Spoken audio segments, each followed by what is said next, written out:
በምድር ላይ የምንኖረው ህይወት በጣም ረጅምና ሰፊ የሚመስለን ሰዎች እስቲ ይችን ነገር ሰምተን እንመለሳለን። You see this red part?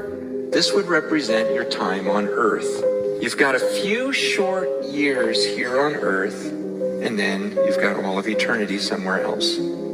And what blows me away is some of you, all you think about is this red part. And you're consumed with that. And you're thinking, oh man, am I going to get to travel? Am I going to eat well? Am I going to do this during this part? And I'm like, are you kidding me?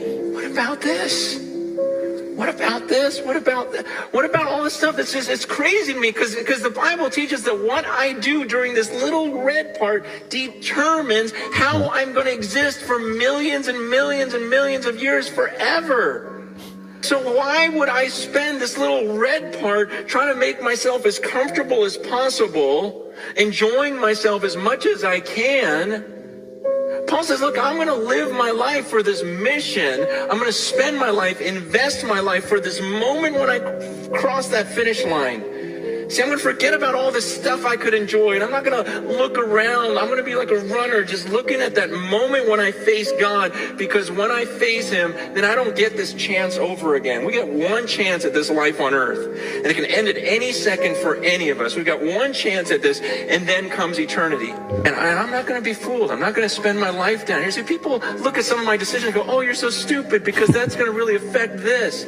I go, no, you're stupid because that's going to affect all of this. It's crazy because everyone lives that way. Everyone lives for the red part. No one's thinking about the millions of years afterwards. Yes, በምድር ላይ የምንኖረው ህይወት እቺ የሬድ ፓርቷን ብቻ የምታክል ናት። እሷ የሬድ ፓርቷ ላይ የምንኖረው ህይወት የዘላለማችንን ነገር ዲተርማይን ታደርጋለች። ዘላለም ማለት millions years and forever ማለት ነው። ምንም ማብቂያ የሌለው ህይወት ዲተርማይን የምታደርግልን ግን የቀዩዋ ፓርት ብቻ ናት።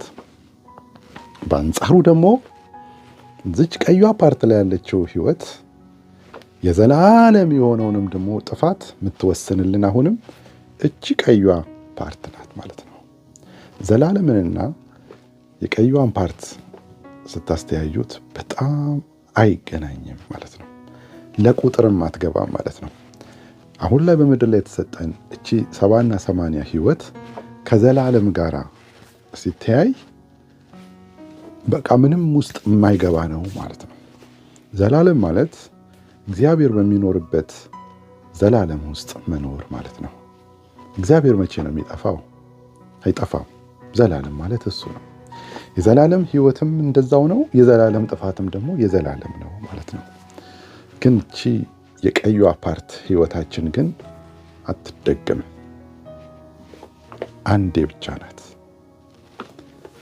በቀዩዋ ፓርት ላይ የምትኖሯትን ህይወት ዛሬ ዘላለማችሁን ትወስናለችና ዛሬውኑ ወስኑ።